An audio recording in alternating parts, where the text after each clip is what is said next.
It is a great honor and a privilege to introduce Savta Sandy Hershkowitz. We're here in your beautiful apartment in Jerusalem. And Sandy, thank you so much for giving me the time to hear your remarkable and It's a privilege meeting you, doing all this amazing stuff. Thank you so much. I usually start by saying that I was really very young when the war started. Not because I want to look younger, I was born in 1937. So when the war was over, I was only 8 years old. So I really have absolutely no memory of the war years. Now I should, but I guess there's a reason I don't.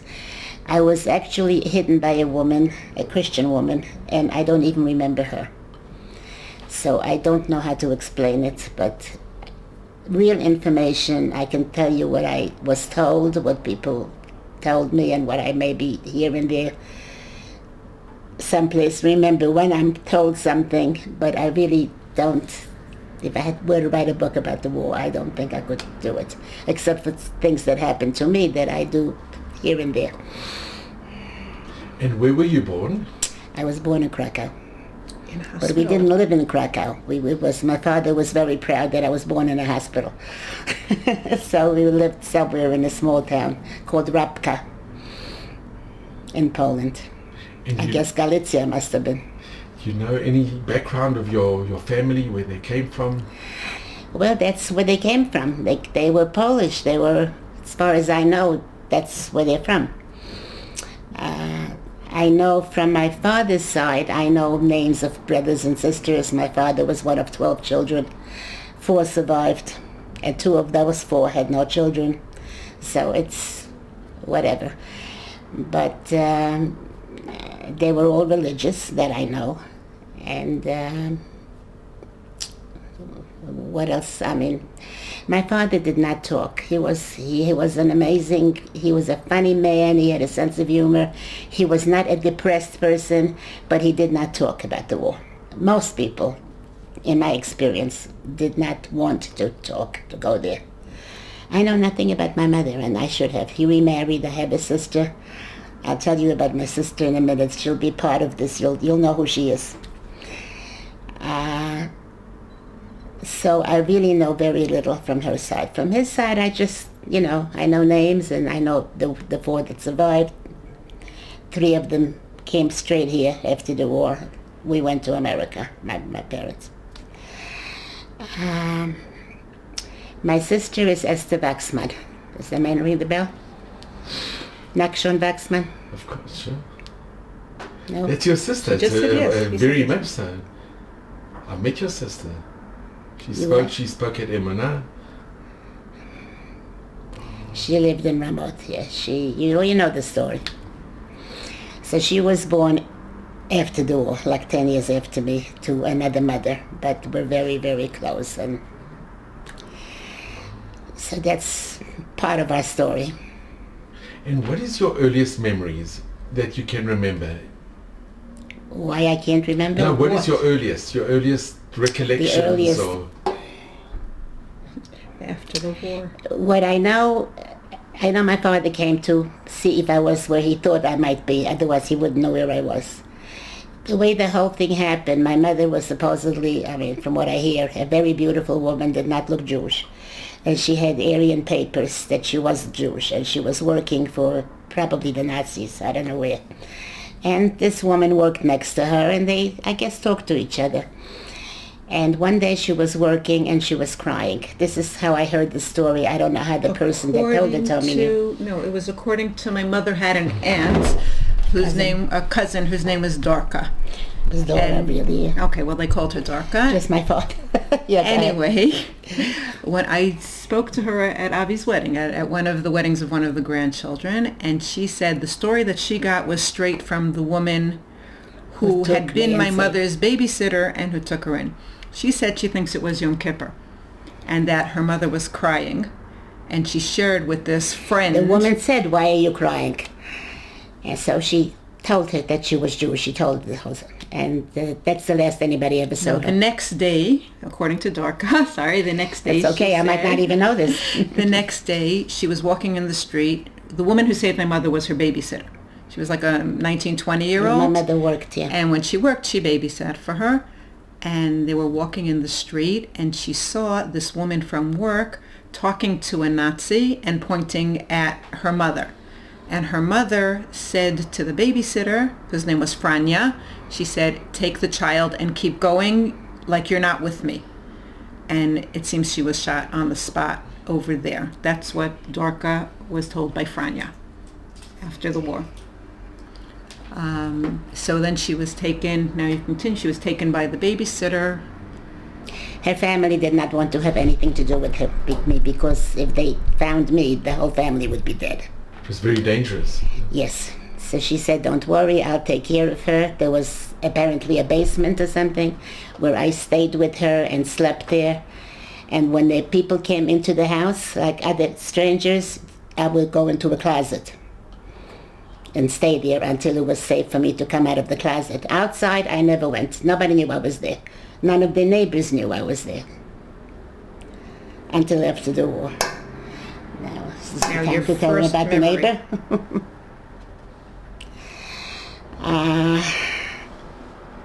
So she took care of me. She fed me. She basically potatoes. They must have grown them because I still like potatoes. I don't know why.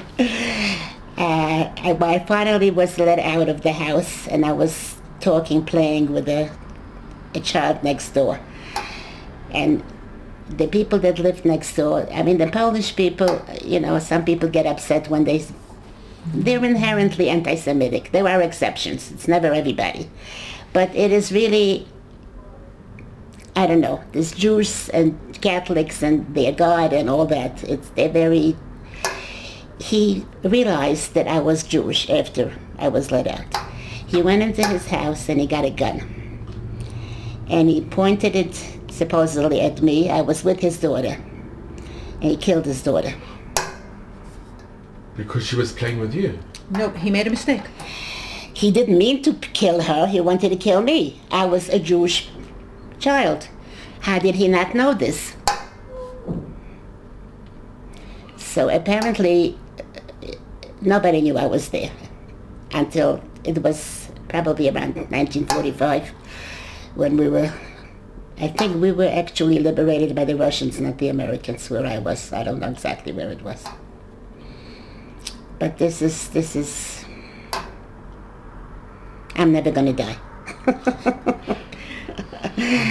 It's a crazy story, But the reason I know this story, and now I sort of feel like I remember it, because my father, whoever he met, he told the story to.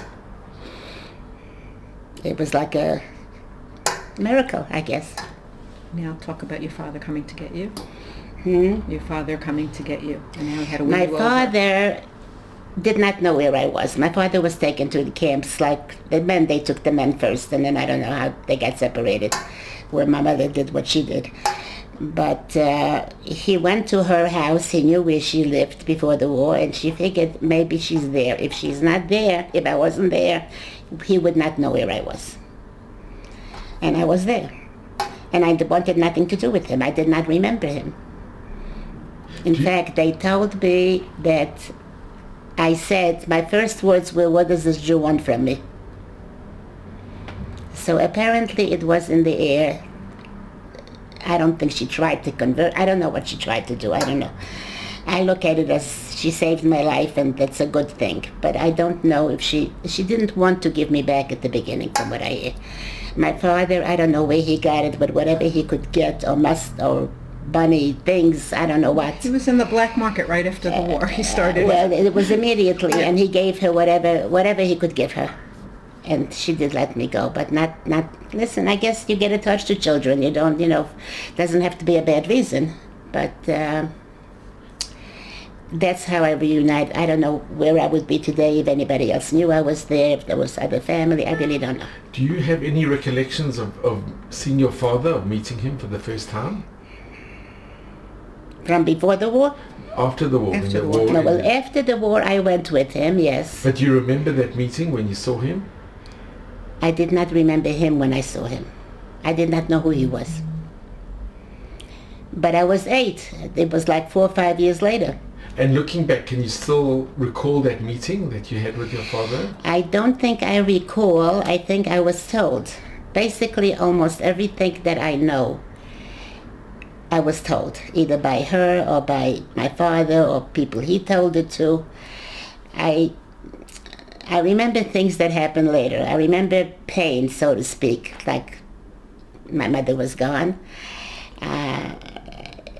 The only good thing that happened in my life during all that time was my sister. She was my baby. You're jumping the gun. You're jumping the gun because you didn't have a sister yet. At that time, so that's why I said I don't remember anything till then. But your father, you do remember that he came and he brought you presents and he tried to win you over. I was basically told all that. I had the presents. I had a bracelet, I had a ring, of course they were lost, but... And what was your father's name? His name before the war was Arnold. No, it was Arnold Solomon. Adolf, before the war. Oh, that's true. See that? Because when you're saying before the war... his name was Adolf. And the family name? Solomon. Zollman. But it was pronounced Solomon. And your mom's name? Maiden name was Jacobowitz. And her first name? Handel. They called her Henya, I think. And did your father have any pictures of her or? Nothing. Nothing. No evidence. And did he ever speak to you about her or mention? Of who? Your mother. Of your mother. Did he ever speak to you about your mother?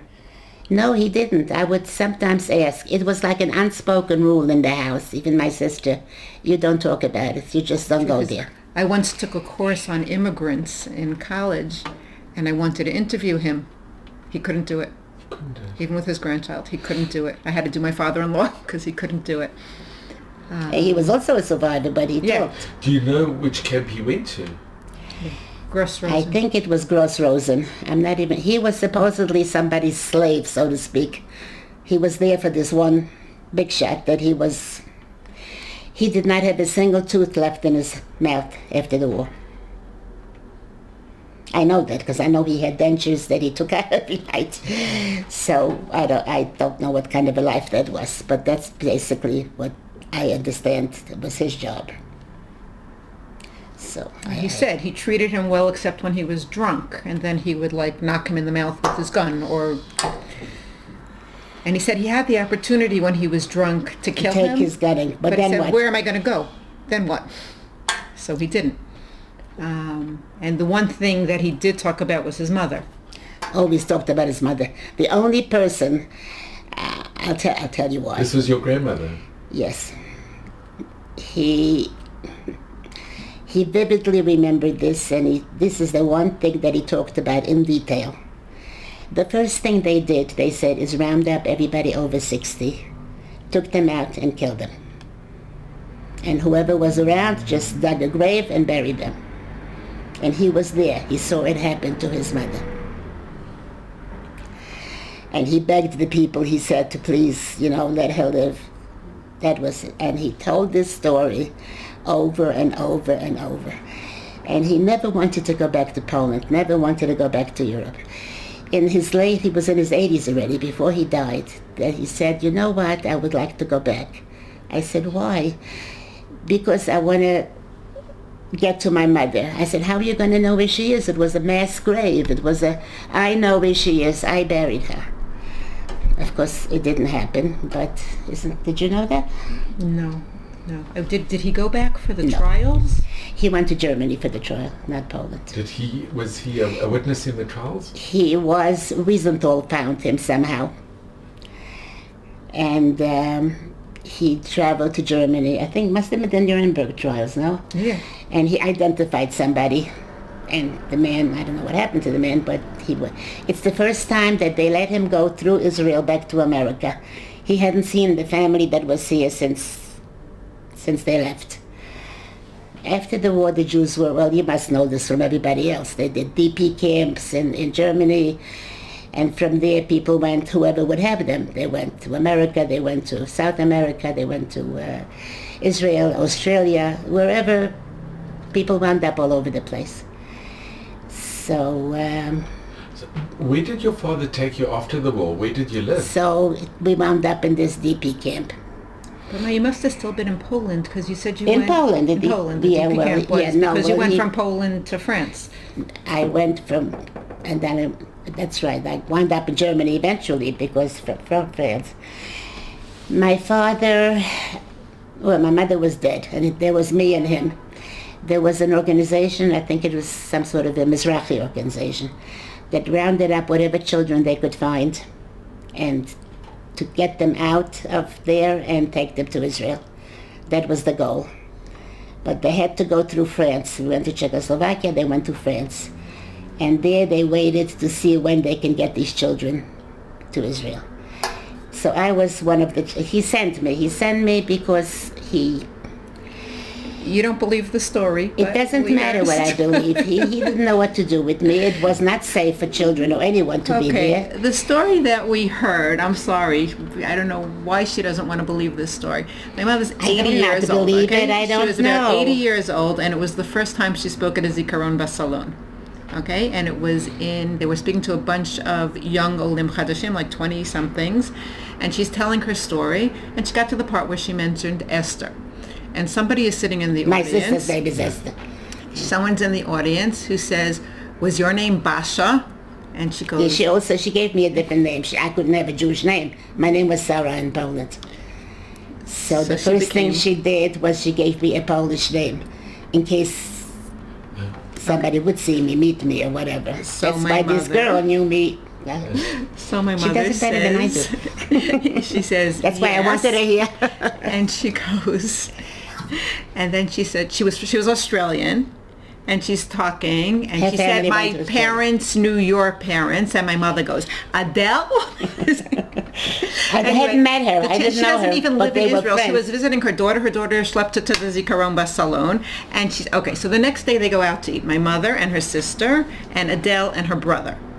And Adele's brother told her that he heard from his parents that after the war they're in Poland, and my mother kept trying to run away to go back to this Polish I have girl no recollection who had of this. saved her.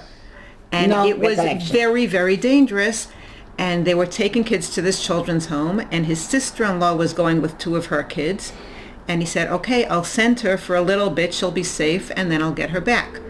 So she went with her aunt and her two cousins, and she'll tell you about that part next.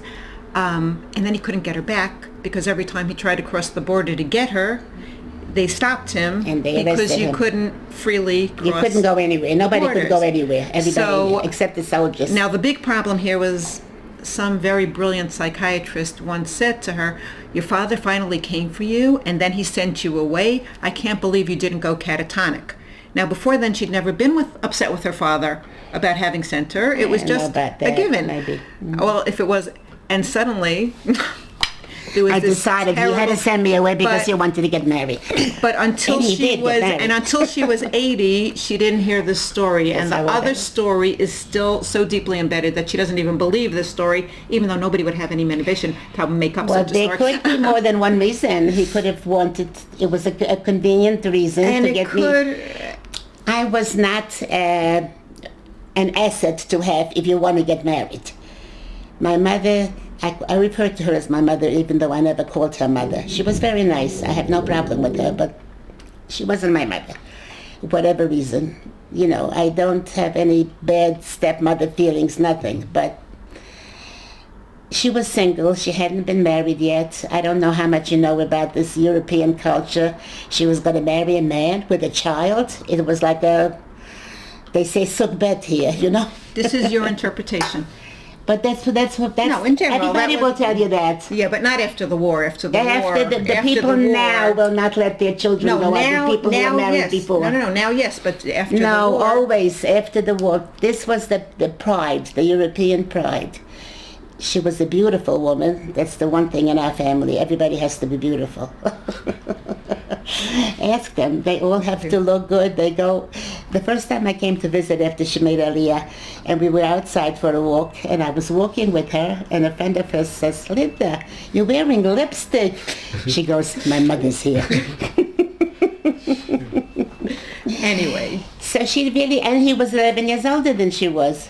She was 11 years older. He had been married and he had a child. Who wants And she had an lost the 8-year-old, love of her 9-year-old life. child? She also has that story about her boyfriend, Grandma.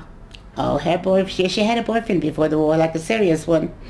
And it turned out, she found out years later that he survived.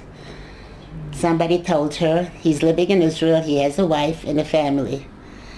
This is, listen, you talk about beauty, Just that's why you tragic. brought it up. It's so sad. When my sister was like after high school, she came to Israel. She went to Machon Gold, whatever was here at the time. And she met somebody, and I don't know how this story came out.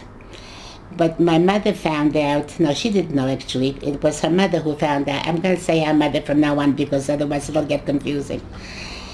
It's one of my great-grandchildren told me one day, say biological mother. So that we'll know. And I tell them, when I say grandma, it's the one you knew, not the other one, because I don't know her either. Anyway, Esther was going to Israel, and my mother somehow found out about this man. And she said to her, go visit him and come back and tell me if his wife is pretty. Okay? This will give you an idea how important it was. Did your mother have a connection? Did she write to him, or did they? No. He sent a present with my sister. He sent a present. I think he was in some sort of an import pocketbook business, and he sent her a gift. No, they never got in touch. And was his wife pretty? I never know. No, did Esther say if she was pretty? I don't even know if she remembers. I don't know. You know, we have to ask her. That's an interesting question for you to come up with. So how long were you separated from your father? The whole war years. No. Afterwards, after that? when you went to France. Okay, so I was in France for 2 years. Separated from your 2 father? years separated from my father. Okay. And this child. So, Next story. well, my father, I don't know. My father got married at some point while I was in France. Now, I In should France? have known. Where did you stay in France when you were in France? We It was were. a children's home. There was a children's It home. was like for an surviving orphanage. It was an children. orphanage. It was called Kinderheim. And which part of France do you remember? Or Actually, I should remember. Schirmeck, near some big city. and were you happy there? Did you make friends? Did you? Okay. First the Esther story, then the French story. I had friends. I always had friends. I'm very lucky. To this day, people are, for whatever reason, I always had friends. One I met after the war, after I had We'll whatever. get to the friend story, but first the Esther story. He's going to be here till next year. You have to go to a cemetery. We have, That's true. today is the yard site of Yehuda Waxman, my sister's husband. Yeah. So they're So I going. might have to speed it up a Anyway, little bit. what I want to say, we're talking You about found that you got a friends. letter and a picture. Now, I should have known, because he wrote me letters. There were letters at the time, but you know that, you're old enough. Now people don't know what a letter is. Your father wrote My you father letters. wrote me letters, always, in this Kinderheim. And they were always signed with his name and her name, Aunt Hala. They were signed by both of them. But I did not get it. I did not get it at all. Because one of the things I do remember is after I finally connected with my father, it's going to be my daddy and I. Doesn't matter what happens to the rest of the world, doesn't matter what else goes on. The two of us, it's like a fairy tale. We'll live happily ever after. Nobody else is going to be. Now, how did I find out finally? How did I finally get it? Is when he wrote me this letter, and it said, "You have a beautiful blonde, blue-eyed sister." And then I knew he was married. He didn't tell you that he then- had gotten married before? No. Maybe he did. Maybe I don't remember. I don't. Okay, and then what happened? Then what happened? Well, I can attribute me being angry for the rest of my life because of this. I myself am analyzing myself. Forget about what anybody else told me. It was like a betrayal, like a, what's the word I'm looking for? No, betrayal That's is the a right great word. When people break up, when there is a terrible breakup, when there's a It's very hard. It's terrible for a little child to. terrible. And that's when another one of her guardian angels came in. So I had this aunt there, and I don't know what would have happened to me if she wasn't there. She took me away from wherever I slept with the children. She took me into her room, and she talked and talked and talked. It's going to be... What was her name, your aunt's? Her name was Sala. Oh, Solomon, then. It was Salman because she was married to one of my father's brothers. But at that time she was still Salman, yeah. And she was living in France. She came with the home. Nobody could go, just children. And she had lost her husband. He died, and she had 2 boys. And she didn't know what to do. So she went along. She told them, I'll be the cook. I'll come and I'll work. This was a brilliant woman who knew Hebrew before the war. But she went as a cook of the home to go with her children. So I was her niece. My father's brother was her husband. So these 2 boys were my cousins. So she knew I was there, even though we were not together. I didn't really see very much of, well, one of them was older, so it was in a whole different machwaka, in a different place, and one of them was my age. Actually, I sort of looked at him as my first boyfriend. I was at 9 years old, 8 years old. We won't go there. Did she come and visit you often? Was she came to visit you often? You mean after the war? When you were in the home? She was in the home with me. And you saw her on a daily basis? Yes, I saw her. I knew who she was. But at that time, with that letter and all that information, she just did whatever therapy she could do, to get me to be okay. I wasn't okay. Was she very loving to you? Yes. Yes, I always loved her. When she went to Israel eventually, and I would go visit her till the end, till almost one day she didn't know who I was, and then I couldn't go anymore. You know what her son did to me then, which I never forgot. No. Her son, who was my cousin, who lived in America, and he hardly came, and I would come a lot because my children. My sister went. She made Aliyah at age 20 or something, by herself, not married, alone. When she went to school that year after high school, this is where she has to live. There was nothing to talk about. And she wanted to get married first and go with her husband. It didn't happen, so she just went one year. She went for the summer and she stayed.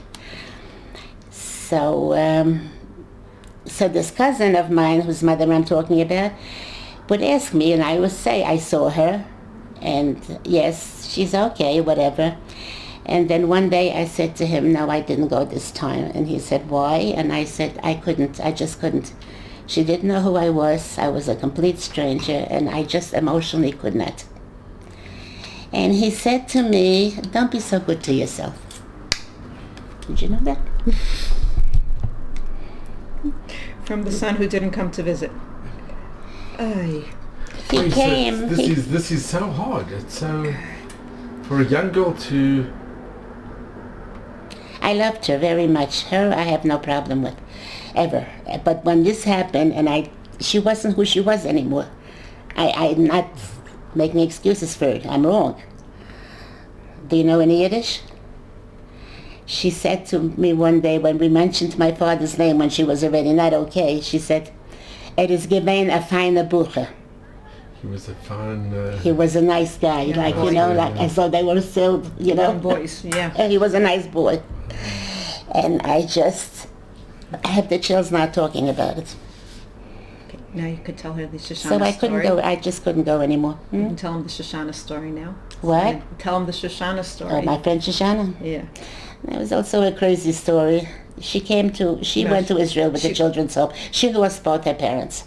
They were 4 siblings, a brother and 2 sisters. They survived. They were in Russia. Most survivors, you should know, that survived were in Russia. Terrible life. People died of disease and hunger and cold. But her parents both died. And she went, and her brothers, with this home to Israel. And I don't know who was supposed to take care of them here. She had an uncle. She was your best friend there. She was my best friend in this children's home. And this was the children's home in France? Yeah. She was whatever. But then I went to, finally, you don't know the story how I finally got to my father. We need a chronology person here. How did your father finally get me? finally get you after 2 years?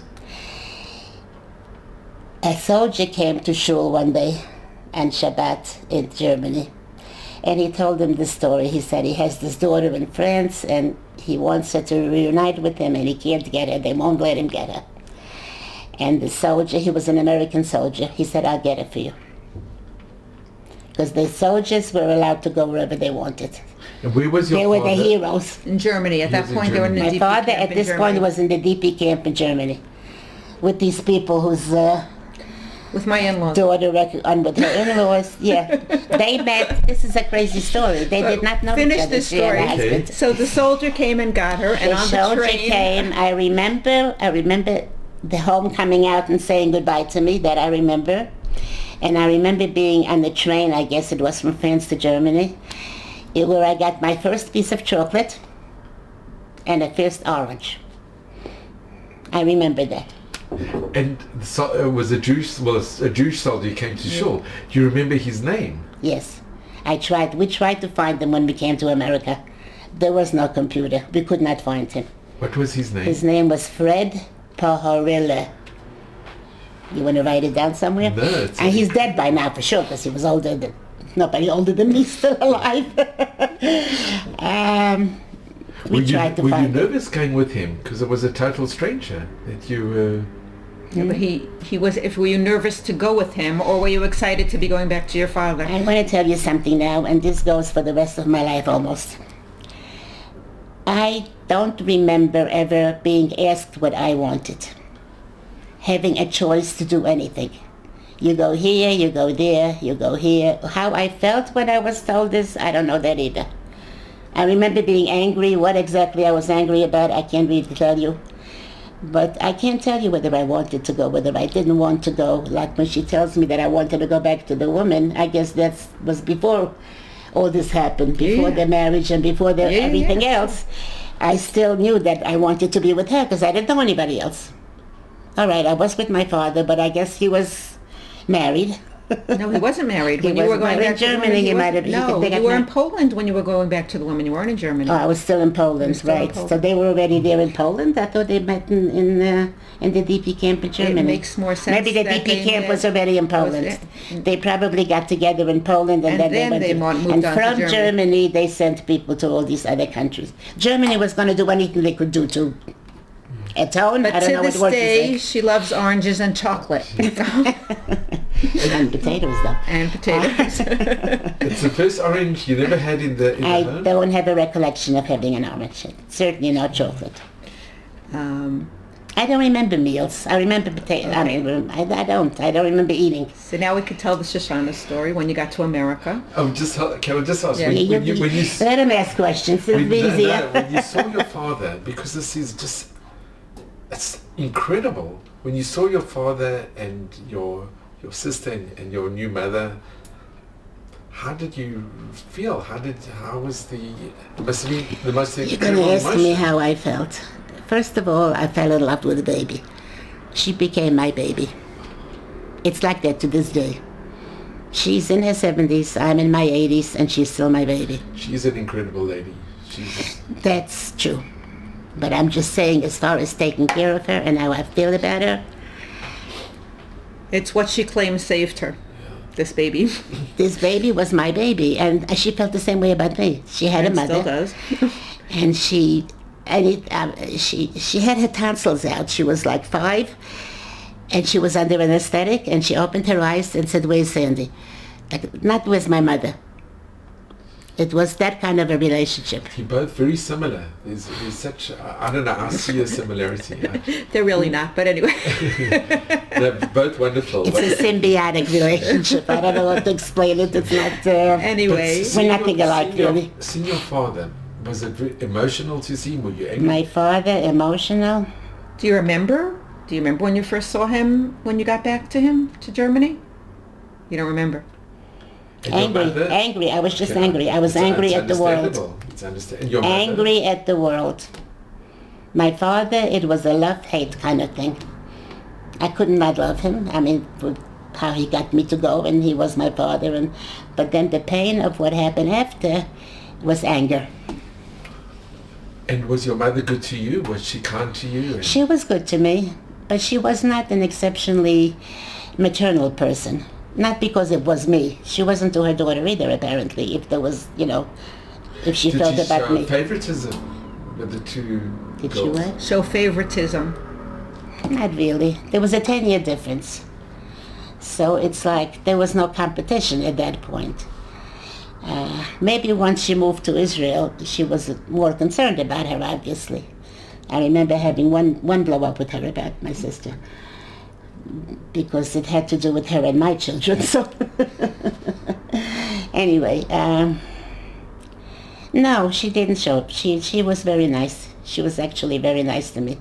And she was our grandmother. And she was. We didn't even know. We didn't know they until we grew were up loving her. teenagers that she wasn't our biological grandmother. We never even You knew know- that. And We did never knew the did story. it make any difference? The tragedy of that was that my sister didn't know. They didn't tell her. And I don't know why, but when she found out, it was a major trauma in her life. She'll tell you, when she told her husband the story, she cried. She was hysterical. She didn't know why. That her mother was not my mother. She just couldn't deal with it. How old was You see how many lives are affected by anything happening? I always say to myself, like when anything happens, people think that what happens is just about them.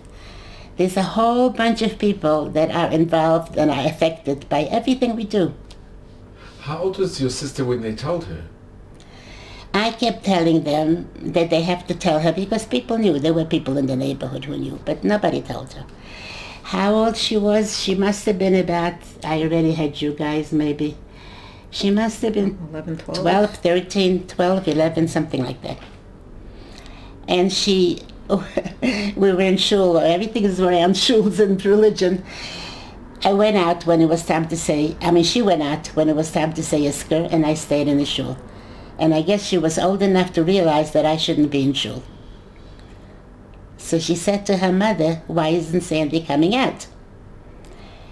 So my mother told her.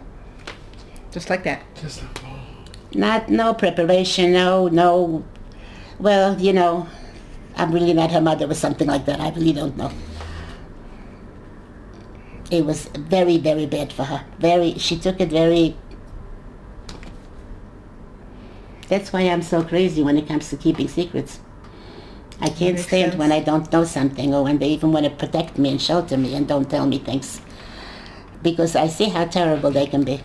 And can I ask, when you found out that it wasn't your real grandmother, did it make a difference to you? It didn't make a difference to how I felt about my grandmother, but it was knowing what had happened to my mother and that her mother had If been my killed. We didn't know children- the whole story, the whole If background. my children were to be asked to this day what they want, they would say, we want my mother to be happy.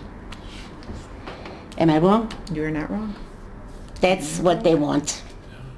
Now, I don't know whether, do I come across as an unhappy person? The opposite. No, she's not you're not an unhappy person. You're Not at all. an incredible. Thank you. Things are hard. My mother wants to understand the world, and it's not going to happen. And Sandy, can I ask, with time, has the pain eased a bit? Or has it become, can you understand maybe why your father did it?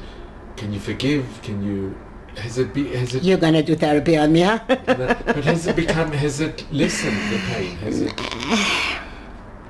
I went to a therapist once, recently, like in this country already, for whatever reason. I lost my first child, died at an older age, not a young, she had lung cancer, she smoked. So at that point, I went to see somebody, and we talked about everything once you talk, right? And he said to me, okay, here's a chair, and your father is sitting on it. Talk to him. Tell him what you're angry about. Tell him how you feel about whatever. And I sat on that chair, and there was the empty chair, and I did not say one word. I couldn't. I guess that's how Grandpa couldn't. I didn't say one word. I know. But you've He at some point dismissed me. He said, I really can't help you. But you've spoken to your children, and you've My shared children your- I can talk to.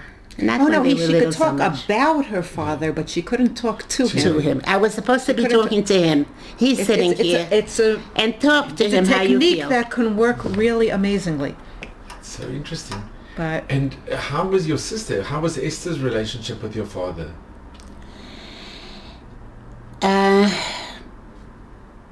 My sister doesn't have too much Holocaust towards my parents. I don't know. She doesn't. First of all, no matter what she would have done, it wouldn't have been good enough.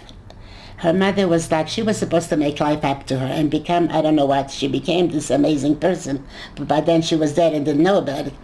Or maybe she does know about it, I don't know. That's a whole nother conversation. But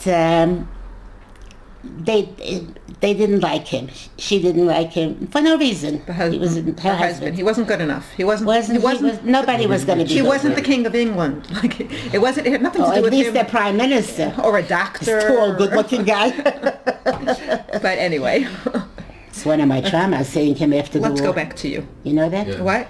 Seeing Maybe what he looked like after when the war when started. this war, Yeah, this war. seeing BB. I didn't recognize him. She's talking about what trauma does to people. Anyway, Stupid trauma. you don't have so. There's What no other such stories thing, do you want to huh? get? I Anyway, think there's a few she wants things me that to you have tell to you talk about this best friend of mine in the kinderheim. I was in the store one day. In It was America? In America. She was in America. How she got to America was she had an uncle in America that once found out about them and wrote to them and said, come to America. I'll see what I can do. I'll take care of you. Whatever. So they went. There was nothing they really had here. Two went, actually. Two sisters stayed. They were already older. She was like the youngest. So I go into this store, and we're buying dishes for Pesach or something. And I looked at this woman behind the counter, and I really didn't know who she was. And I don't know, something about her. And then she went to the back to get something, and her husband called her to said he has it, and he said Shoshana. And when he said Shoshana, I knew who she was. And then they became friends and stayed in touch. We picked up. And you picked up The friendship. We saw each other again. And you were in your 30s then, maybe? I already had 5 children, so Right, I was 30 when you the finished youngest having was born. children when you were 31, pretty yeah. young. Yeah, we were in that, yeah. And they and stayed connected. And when you got married, were your parents happy? Yeah. Anybody would have been good enough for me. I shouldn't say that either. No, they loved my husband. They loved my husband. Anyway, I did there were no expectations from me. First of all, I went through stuff. They knew that. And there were just no expectations. My sister was an extension of them. She was going to do what they couldn't because the war interrupted them. It took me many years to say to myself, you know what, her mother was 28 years old when the war was over.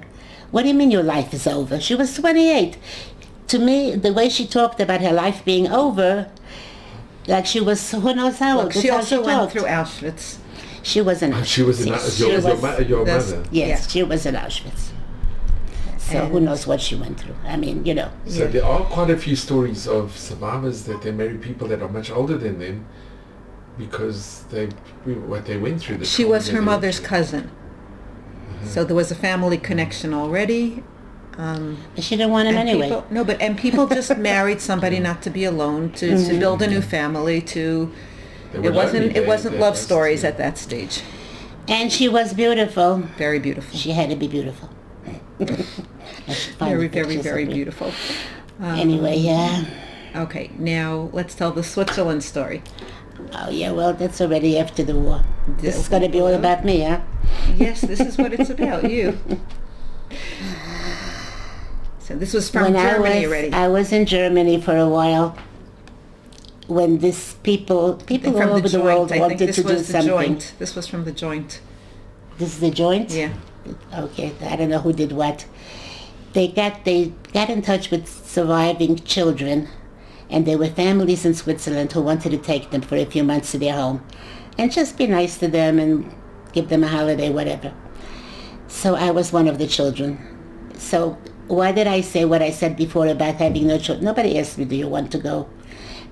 I don't remember how I felt. Do I want to go? Do I not want to go? Is it going to be nice? Am I being sent away again? None of those thoughts were in my head. I went. It was like totally not emotional. Consciously, anyway. Anyway, I had a wonderful time being there. There was a couple, they had 5 children. 5 4 at the time. I had 4, one wasn't born yet. One of them was a little younger than I am, so we shared a room and we became friends. I picked up Schweizerdeutsch, that's a language. I picked up languages. And what was the name of the family? Do you That remember? family's name is Benjamin. And do you know Benjamin. where The did last Here's name the was story. Benjamin. Here's the story. Herman Benjamin was his name. I don't even remember her name. Isn't that interesting? This is another story. He was married to this woman who hadn't been religious. He came from like a Haredi family, but there was no money. You can't judge what people do. He married this woman because she had a business, and he wanted to stay the religious, and he wanted to keep the children religious, but they lived someplace where there was Bern. really no religion. This girl's parents, that was the people who took me in Switzerland. They had the kosher meat shipped in, and Yeah, he did whatever he could, but the kids went to regular schools. They didn't. There was no religion outside the home. But he sent them to Bnei Akiva. I'm getting ahead of myself here, but when you find... All right, let me go in order. I never really wanted to travel, to go to Europe. Everybody always, I said, the only place I would ever want to go back to is Switzerland, because I enjoyed being in it Switzerland. was like a fairy tale. It was a It was a family. So It was a I was Shabbos with the table. family It was I was 3 there months, for 3 right? months, and I was there over Pesach, so it was really nice. And one day this girl says to me, No. I decided, I told my sisters that we have to take Mommy to Switzerland. I didn't know Not anything getting about any this. younger, we have to plan a trip to Switzerland because it's the only place she really wants to go to. We're going to go to Switzerland. And so we organized it. We She arranged took out it. her magic phone that Now, she one does second. all We kinds paid of things kosher on. hotel. One Well, I second. don't know anything Yeah. else. We found this place, and Esther came with, and the 4 of us. But My like sister 2 weeks came. before we were going, I asked the question that you just asked. Do you remember the name of the family? Now, this was 70 years later, okay? And she said she did. And do you remember I go where you lived? online, and I Googled. So it wasn't a memory thing with I the just- war. I just blocked it out. I Googled Herman Benjamin, Switzerland. And then she remembered there was a son named Claude, and nothing came up. And I tried Claude, and there was a Claude in France. And then I said, all right, there's got to be a way. So I wrote an email to the... Embassy No, not to the embassy, to the Jewish community in Zurich. in where I remember the It wasn't town. in Bern, but it was in Zurich. I No, just sent a letter. Is there any way you can help me find? These are the names that she remembers from the family. She remembered there was a baby named Denise. She didn't remember the other names. And Claude. Anyway, an hour later, I get a message that there is an Eddie Benjamin who thinks that this is the family, and he'll be in touch with you. He sends me a mail. This is the one who wasn't born yet. He said, is your mother's name Basha? She was part of their family lore. 7 years later, you And remember that this name. was the Holocaust child who came to stay with the family before he was born, but he knew the story. He said he's got 2 sisters living in Haifa, and There were 2 sisters and we living said here. we're coming in 2 weeks to Switzerland. So before we went, the sisters from Haifa came to visit. Was it before or after? Before, and we had prepared a picture my mother had from when she was there, Yeah, and I'll we show put it it to in you. a frame. And they came to visit. They brought the same picture in the same frame to give to her. And they had all these talks, and they remembered each other, and it was lovely. And we went to Switzerland, and they came and picked us up from the hotel one day and drove to the house where they used to live in Bern. We were in wherever we were. And she stayed in touch with This is the one without the... with Henrietta also. This is the With one this, without the mother? I don't know. yeah, it's the one with the children. See who's in here, because I can't really see it. Let's show him. Which one is Henrietta? Is the... My mother is the tallest one. Yes. Can you imagine? This is amazing. All right, so this is the film. Is the mother here? No, it's just Oh, the I have children. another It's the picture girls. with the mother in it and Anyway. Denise here. So we went. So that was pretty amazing, and we've been in went to touch since Switzerland. then. When he came to Israel, he came here to visit with his siblings. You the tall. Well, she was the oldest. I was at the time. oldest at the time, yeah. Well, you're still the oldest I of them. probably would have been taller. He was maybe brought up a little differently because I come from a tall. My father was the shortest in the family. Okay. They were. Now we don't have so much time, so I want you to tell them about the trip to Poland and about the Germans. And about this German man. And Well, he has nothing Start to with he Poland. does. I have a granddaughter who works in a seminary. You know, the girls' seminaries where the girls come from all over. And she was at a meeting one day with teachers. They were planning their trip to Poland. This is 2 years ago.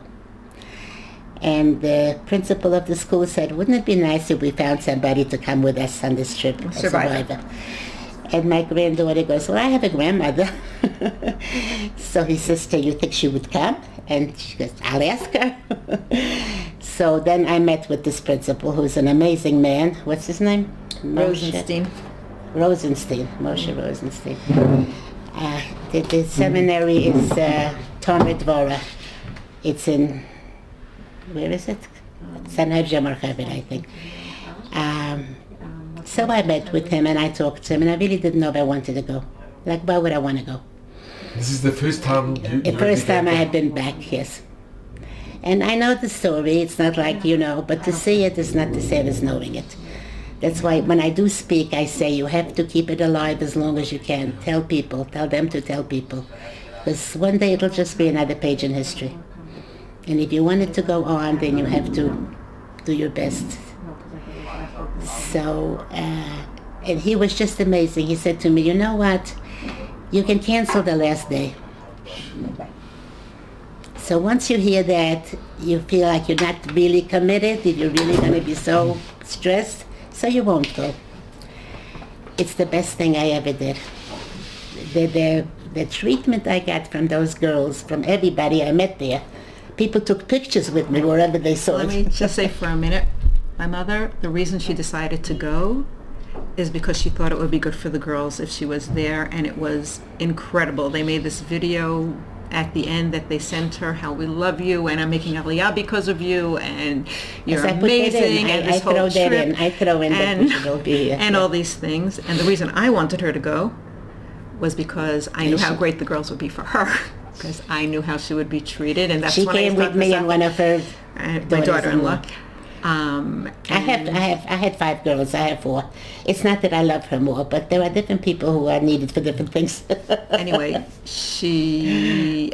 every place we went, people asked for brachas. Non-Jews asked to take pictures with her. They asked her. It was really an incredible experience. Then when the last day or what something, or towards the end, Last day. they were going to the Warsaw Cemetery, which is the biggest Jewish cemetery in Poland. Yeah. Were you over there? Yeah. It was a miserable day. It was raining and cold, and the principal, by the way, the girls all went on a bus. They were all together. My daughter and her daughter-in-law and I had a personal driver. They got a They van gave us for a us. van and a driver. If you don't want to go someplace, you don't have to go. If you want to leave early, you'll leave early. This is one. And there was Isn't that this amazing? guy, this Polish guy, he would pick her up to... Yeah, I couldn't get up into the van. It was so was too high high, up. and He you went just- behind me. Are you He ready? took me under the arms and he put me into the car like a It baby. was really amazing. Anyway, he says, you know what? There is this museum in Warsaw. Were you there? Poland. The Poland, the 1,000 years of Jewish history, the Jewish yes, Museum in Poland. The beginning of Polish life in Poland. Until today. And so we went, she and I and her daughter-in-law. It's an incredible place. It really is. It's in the square where they have the... Well, you have prayer Were you cones. there? You would Yes, know. yeah. It's And huge. they tell you it's huge. tremendous. And we asked them how long they think it was going to take. They said about 2 hours. After 2 hours, we looked at our watch. We were at station number 20 out of 60. You can spend an entire day. You can spend a week there. No, we were just Anyway. about to go out because I said I can't No, do anymore. no, that was after 4 hours, Ma. That wasn't after Okay, 2 whatever hours. it was. After 4 I was hours, very- we're at the point is I was very 1937, delayed. the year that man was born. And we were getting ready to leave, and she said, "Okay, enough. It's time to go." It was like station number 50 or so. And then I looked up. You know, I'm the one who saw it. No. Yes, I saw the name Rapka. No, Parnish said, it doesn't make a difference. It does make a On the difference wall, because okay. I said, you see that name? I saw the name Rapka. That's the town where we lived before the war. I knew that. And I said to her, look, that's where we were. It was just a name on a wall. And she said, 1 minute. Let me look. Let me see. If it says that, let me go see what's there. Because she had decided in her mind, this amazing girl, that she had to find something of me in this museum. She was not leaving until there was some evidence that I was somewhere there. So she went over to this place and she's looking around and there's like a little drawer and she's opening before it. the drawer, it said there was a sign that said that there were children in like a hospital. No, they made like a makeshift harem kind of thing. And they took children to examine them. Like if they were going to go anywhere, they had to be healthy. And I was one of those children. No, well, I didn't know. I know that I did that. I remember But it said that there was tremendous anti-Semitism something to do with in medicine, but I don't remember what. So they had to get the kids out of Poland. And they took them from Poland to France via Czechoslovakia. And my mother goes, oh, I went to France from Poland via Czechoslovakia. And she opens up the straw. And there's a list of names of the children. That were in that There were place. 16 children that went from that place on that trip, and this was name number 15. Amazing. And my daughter-in-law starts screaming, Ima, where are you? You weren't even there. I was like a little behind She's still them. walking around. And I said, okay, now we know that you're real, because if you're in a museum, you have to be real. That's amazing. And there was some rabbi there from Toronto or something who, you have to on a tell trip. somebody. And we're talking to him, and he's like, oh, can I take a picture with you? Do you have that Just like a list on your celebrity. phone? I have the list on my phone. I That's do. amazing. You should show them something from that trip. Anyway, so that was the last day, and that was just the icing on We the cake. ate in Sarah Schneer's house that night, where she lived. No, in before a we went. shul over there. But, okay. Anyway, Because we had come Czechoslovakia, Krakow, then we went to Warsaw, and then we went back to, where did we go? Krakow. We went back to Krakow for the flight, yeah. To back on the plane. But And going back to Krakow, was it? Did any I didn't really go memories or- anywhere. I should have had some sort of an address or something. But we didn't. I didn't know. I didn't know what to do, where to go. I should have. Rapka wasn't so close. We would have tried to have gone there, but it It's wasn't. a very big country because very one of the big country. reasons that I So- didn't want to go really is there was a war there. Where am I going? It was right when the Ukraine war started. That's when the Ukraine was. So we didn't even know if it was safe to go, not safe to go. So I said to Linda, I don't know, you don't know me long enough to know this. I have a very sick sense of humor. I said, Linda, wouldn't it be funny if I died where I was born? And so when we got back to the airport in Israel, I said, guess what, Ma, you're still alive. I said, I'm sorry. It's so easy Anyway, to have an elderly mother. now you were talking about like this whole craziness of marrying a German whose father was a Nazi. So, well, the first thing that happened is that I happened to have a daughter-in-law who's a Gioret, whose mother is German. He's German. But since my daughter-in-law did her Gior, so did 3 of her siblings and her mother. That's a story of itself. It's a crazy story. She's the most But- amazing person. The whole family. Unbelievably incredible people. But it was just when But not when they were everybody getting would have let married, her son go out with such a girl. For my mother, she speaks German to her kids. My daughter-in-law speaks German to her Not kids. anymore, they don't want to. Well, she does still to the end. She still You can does. understand German? I actually learned Yiddish from German. I was in Germany for 2 years before we went to America, so I picked up German. And German, I tell It's all close to these, Yiddish. all my holy people that their language is German. Then another I don't really speak it though. another closing circle story. So I have a daughter who works in Hadassah In the emergency room. in the emergency room in the Her hospital. heart Sofim. And one day this couple comes into the emergency room and, you start talking and they're German, they're here visiting and I don't know what was wrong with them. And they started saying why they're here because they come to see people who made out from somewhere, Holocaust survivors, because they live in Germany, but nobody will really tell them anything about the war. They never even talk about it. They live in Leipzig. But they feel very connected, and they come and they bring gifts and they meet with survivors. So my daughter said to her, well, I have a mother who was actually, who's a survivor. And she tells them the story, and tears are streaming down their eyes. She says the two of them, as she's saying it, she sees tears coming out of their eyes. These are German people, German. So, of course, there was a thing set up to meet me, just like you. So we went to the hotel, and we met with them, and 4 of their sons were here. They have 6 sons.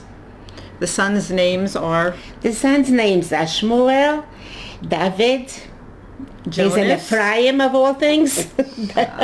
There's a Michael. Jonas and maybe David, I don't know. But there all 6 biblical boys. names. Is that crazy? And they're not connected to Christianity at all. No, no. They are Christian. They are Christian. But they don't go to church. They don't believe in the church. They feel that what the church did and the position of the church. So they have their own. They do in their house, but they're very, very religious, but very anti the behavior of the church in certain areas. Anyway, so it was a lovely meeting. That was about 2 years ago, and then this year, she gets a phone call from one of the sons.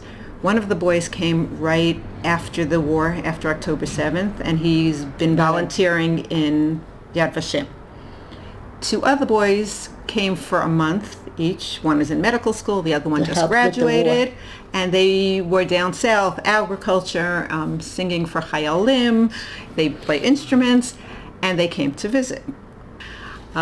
Anyway, so they came to the house, these 3 good-looking, tall They came German at 4 boys. o'clock.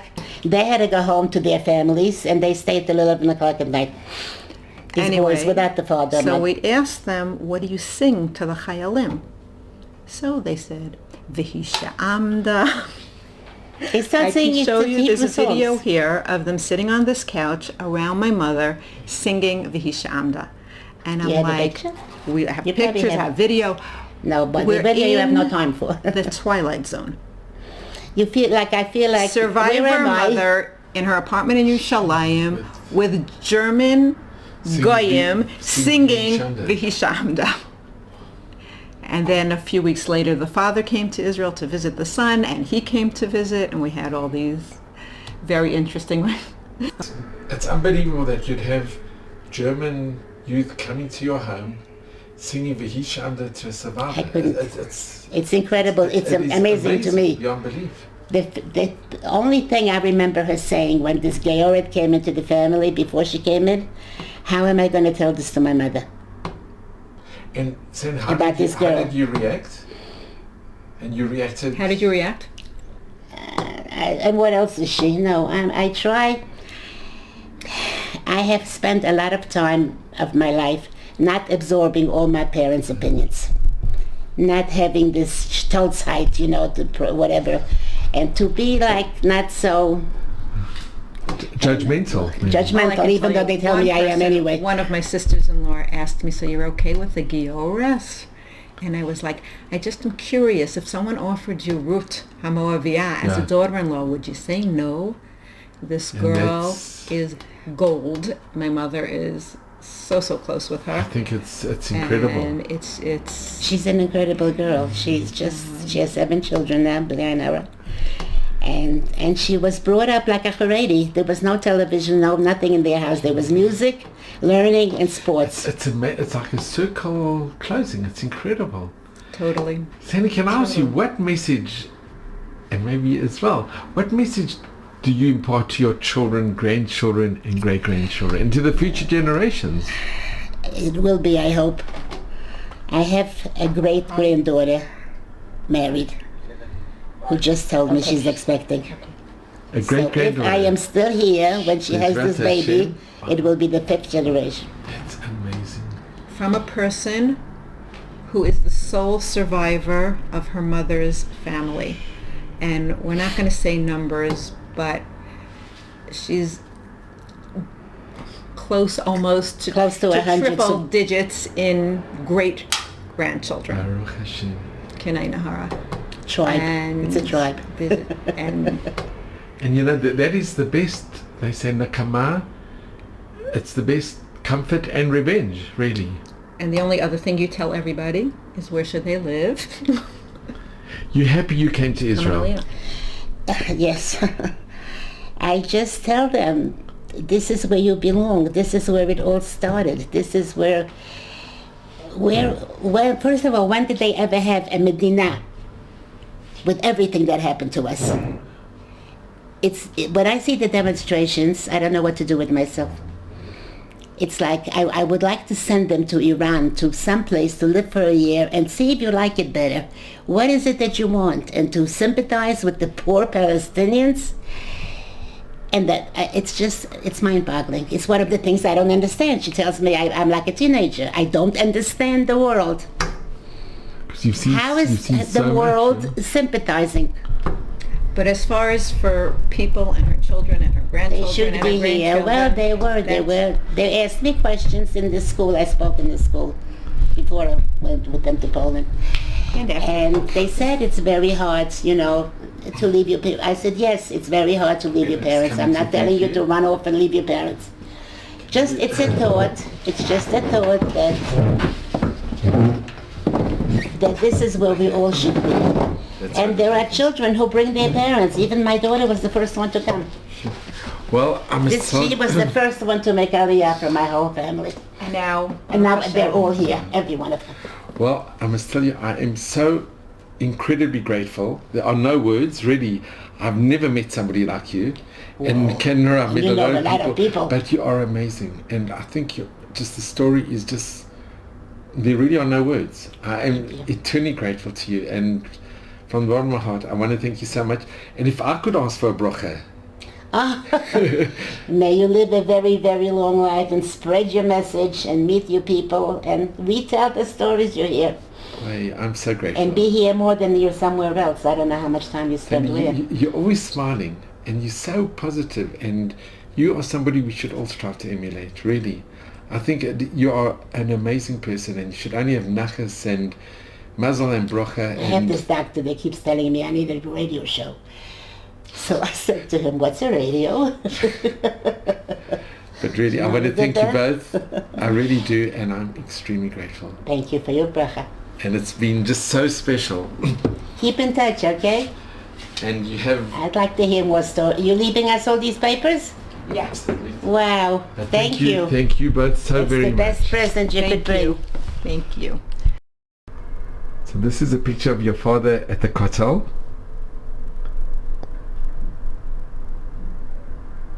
And you have a wonderful picture of your sister, Esther, when she got married. Mm-hmm. How many years ago? She was married, I think, in 1970 or 71. So how many years is that? 50-something? And here's a picture of the family at the wedding. At the wedding. But I don't know if my husband is there somewhere. You want to see a picture of me and my husband at my wedding? Mm. Let me see if there is a... No, it's not here.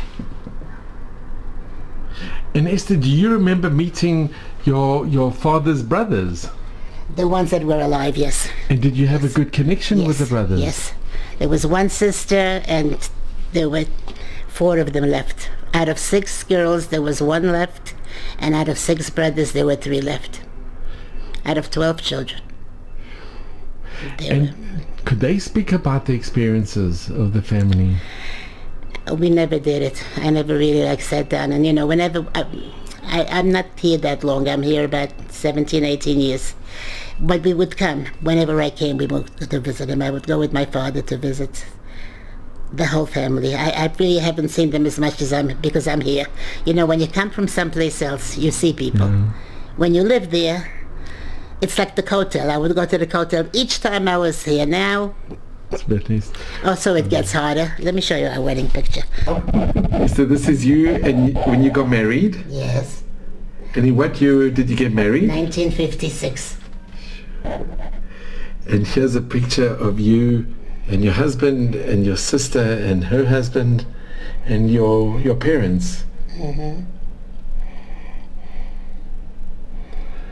Next time you'll meet the rest of my daughters. So do it.